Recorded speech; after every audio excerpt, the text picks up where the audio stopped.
اگر آپ لکھنؤ، اس کی تاریخ اور اس کے ماضی میں ہونے والے دلچسپ واقعات کے بارے میں جاننا چاہتے ہیں اور ساتھ ہی لکھنؤ کی دن بدن بدلتی ہوئی شکل اور حالات کے بارے میں بھی متعارف ہونا چاہتے ہیں تو برائے مہربانی چینل کو سبسکرائب کرنے کی زحمت گوارا کریں اور ساتھ لگے بیل آئیکن کو بھی کلک کریں تاکہ نیا ویڈیو اپلوڈ ہوتے ہی اس کی انفارمیشن آپ کے پاس پہنچ جائے۔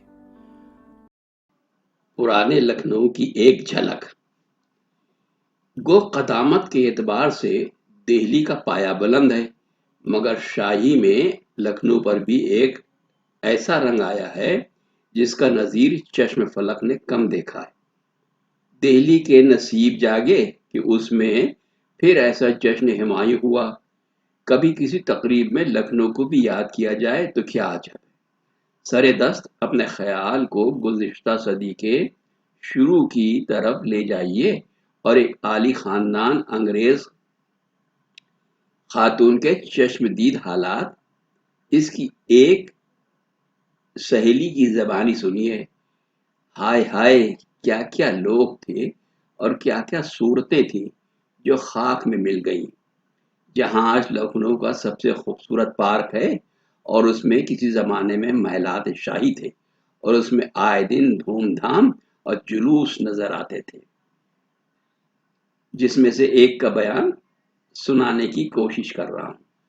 آج وہاں سبز سبز کھاد، سرخ سرخ سڑکیں، چھوٹے چھوٹے خوشنما پودے اور کہیں کہیں لالا و گل بہار دے رہے، مگر سب کہاں کچھ لالا و گل میں نمایاں ہو گئیں۔ سب کہاں کچھ لالا و گل میں نمایاں ہو گئیں، خاک میں کیا صورتیں ہوں گی کہ پنہاں ہو گئیں۔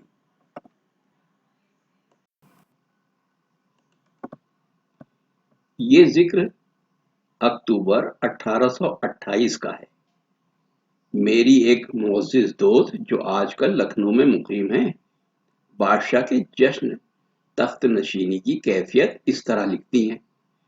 18 اکتوبر کو بادشاہ کی تخت نشینی کی سالگرہ تھی اور میں بھی اس مبارک رسم میں شریک ہوئی تھی۔ اس تقریب کے اختتام کے بعد ہم سب بادشاہ کی والدہ کے محل میں گئے، جہاں تمام بیگمات اور شہزادیاں آج مدعو تھیں۔ کہاریاں ہمارا تام جھام اٹھا کر محل میں لے گئیں۔ دروازے کے قریب اردہ بیگیوں اور مغلانیوں کی ایک چھوٹی سی پلٹن مردانہ لباس پہنے، ہاتھوں میں سونے اور چاندی کے عصا لیے ہماری تعظیم کے لیے صف بستہ کھڑی ہوئی تھی۔ بادشاہ بیگم صاحبہ یعنی نصیر الدین حیدر کی والدہ بہت سادہ پوشاک پہنے تھیں اور کسی قسم کا زیور بھی ان کے بدن پر نہ تھا۔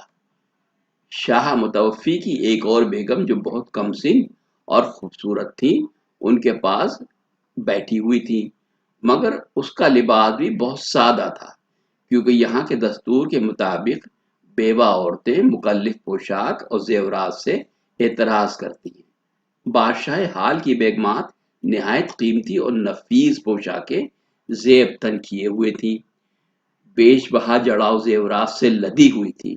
ان میں سے ایک بیگم بالخصوص ایسی حسین تھی کہ میں نے اپنی یاد میں ہندوستان یا انگلستان میں کہیں ان سے زیادہ خوبصورت عورت نہیں دیکھی۔ بادشاہ آج کل اس پر بہت فریفتہ ہے اور ان کی شادی بھی حال ہی میں ہوئی ہے۔ ان کا سن قریب 12 برس کے ہوگا۔ ہاتھ پاؤں بہت چھوٹے چھوٹے اور نازک ہیں۔ اعضاء کے تناسب کے علاوہ نقشہ ایسا سڈول ہے کہ میں نے اس سے زیادہ دلاویز اور دلکش چہرہ کبھی نہیں دیکھا، اور ان کو دیکھ کر میرا خیال بار بار موج شاعر کی مشہور ہیرواں لالا رخ کی طرف جاتا تھا۔ مکن خواب کی تھی اور بال بال میں موتی پروئے ہوئے تھے، زلفیں شانوں پر بکھری ہوئی تھی اور پیشانی پر ایک چھوٹا سا جھومر آویزا تھا جس میں بڑے بڑے موتی اور زمرد چڑھے ہوئے تھے۔ کانوں میں بہت سی بالیاں تھیں جن میں بے شمار زمرد و لال موتی جڑے ہوئے تھے۔ گلے میں متعدد موتیوں کی مالا ان کی حرکات اور طرز نشست سے غائب درجہ کی مسکینی، حیا پروری اور حجاب مترشح تھا۔ پوشاک سرخ کم خواب کی تھی اور بال بال میں موتی پروئے ہوئے تھے، زلفیں شانوں پر بکھری ہوئی تھی اور پیشانی پر ایک چھوٹا سا جھومر آویزہ تھا جس میں بڑے بڑے موتی اور زمرد جڑے ہوئے تھے۔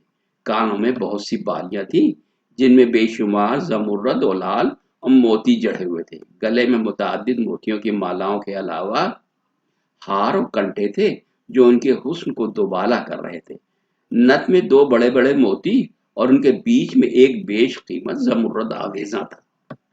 پیشواز اس قدر بھاری تھی اس کو کئی پیش خدمتیں سنبھالے ہوئے تھیں۔ جس کوچ پر یہ بیگم صاحبہ مسند نشی تھی اس کے گرد کئی خواصیں اس غرض سے استادہ تھی کہ دوپٹے کو درست کرتی رہیں، کیونکہ ذرا سی حرکت سے موتی کم خواب کے بھاری دوپٹے میں الجھ جاتے تھے۔ ان سے اور بیگمات بہت حسد کرتی، جس کا سبب یہ ہے کہ بادشاہ اور ان کی والدہ دونوں ان پر مہربان ہیں۔ بادشاہ نے انہیں نواب تاج محل بیگم کا خطاب عطا کیا ہے، اور اس میں شک نہیں کہ خود نور جہاں بھی اس سے زیادہ حسین و جمیل نہ ہوں گی۔ ایک اور نئی بیاہی ہوئی بیگم بھی ان کے قریب ہی بیٹھی ہوئی تھی۔ یہ ایک انگریزی سوداگر کی بیٹی ہے۔ اس کی شکل صورت بہت معمولی ہے، مگر ایک یہاں کی مستورات اسے بہت خوبصورت تصور کرتی ہیں۔ اس کی پوشاک تاج محل کی پوشاک سے بھی زیادہ پرتکلف تھی، اور اس کی پیشانی پر بھی ایک بہت قیمتی مرصع جھومر الماس کا تھا۔ اس زیور کی شکل ہلال سے بہت مشابہ تھی۔ یہ بیگم خاص تعلیم یافتہ تھے۔ انہیں اپنی مادری زبان انگریزی کے علاوہ اردو فارسی بھی اچھی طرح لکھنا پڑھنا آتا تھا، لیکن جب میں نے اس سے انگریزی میں کلام ہونا چاہا تو اس نے جواب دیا کہ میں اب انگریزی بھول گئی ہوں۔ سنا جاتا ہے کہ بادشاہ اس سے انگریزی پڑھتے ہیں۔ تاج محل سے شادی ہونے سے پیشتر بادشاہ اسے نہیں چاہتے تھے۔ باوجود اس کے یہ دونوں بیگمیں برابر ایک ہی کوچ پر بیٹھی ہوئی تھی۔ جوش رقابت ان دونوں میں اس درجہ بڑھا ہوا ہے کہ مطلقاً آپس میں بول چال نہیں ہوئی۔ نواب ملکہ زمانی بیگم صاحبہ اولاد ہونے کی وجہ سے بہت اقتدار رکھتی ہیں اور صحبت میں شریک نہ تھیں۔ ہم خود ان کے محل میں ملاقات کے لیے گئے۔ خاندان مغلیہ کی شہزادی جس سے کہ شاہ متوفی نے بادشاہ حال کی بچپن میں شادی کی تھی، اپنے محل میں نظر بند ہے۔ بادشاہ ان سے بہت کشیدہ خاطر بھی سنا جاتا ہے کہ ان کے حسن و جمال کو ان میں سے کوئی بیگم نہیں پہنچتی۔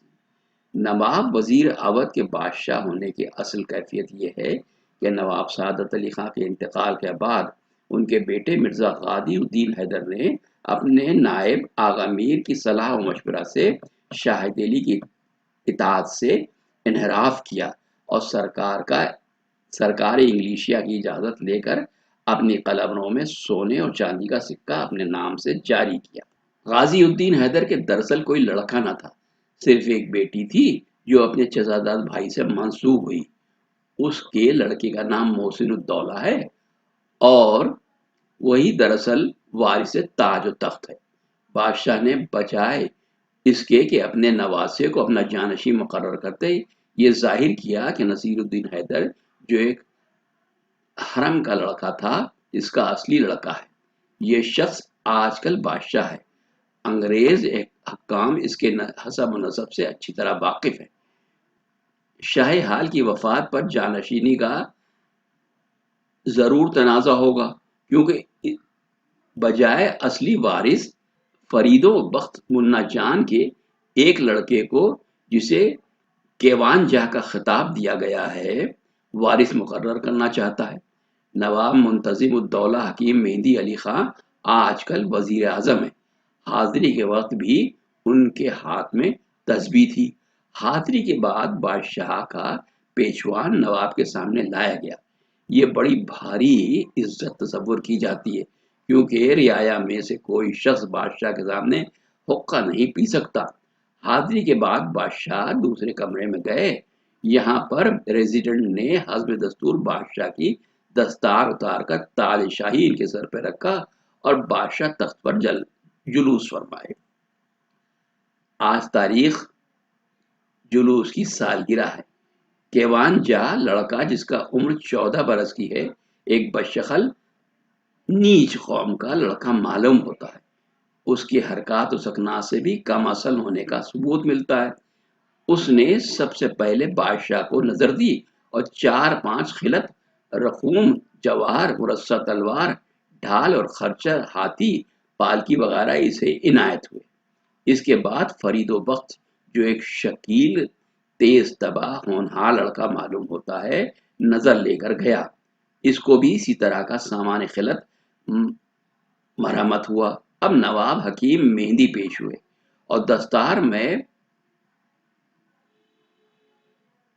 مرصع شال اور خلط عطا ہوا۔ انہوں نے نہایت ادب سے جھک کر تسلیمات عرض کی۔ جب محسن الدولہ وارث حقیقی نظر دینے کے لیے آگے بڑھے تو بادشاہ کا چہرہ مقدر معلوم ہوتا تھا اور اس کے چہرے پر افسوس اور رنج کی علامت نمایاں تھی۔ محسن الدولہ بہت وجیح، خوبصورت جوان ہے اور نہایت ذکی اور تیز فہم ہے۔ مجھے یہ امر بہت ناگوار معلوم ہوا کہ اصل وارث ایک نامنصفانہ رواج کی پابندی کے سبب غیر مستحق شخص کو نظر دے اور اپنا بادشاہ تسلیم کرے، اور اس رسم کے اختتام کے بعد جواہرات کی بوچھار ہوئی۔ ریزیڈنٹ کی اور میری آستین پر چند جواہر آ پڑے۔ میں نے ریزیڈنٹ کو آستین جھٹکتے ہوئے دیکھ کر اس کی تقلید کی اور جواہرات زمین پر پھینک دیے۔ شاہی خواصوں نے ان سب جواہرات کو سمیٹ کر باہم تقسیم کر لیا۔ اس بوچھار میں زمرد اور پکھراج، نیلم اور ہیرے تھے۔ کیسی قیمتی اور تعجب خیز بخشش ہے!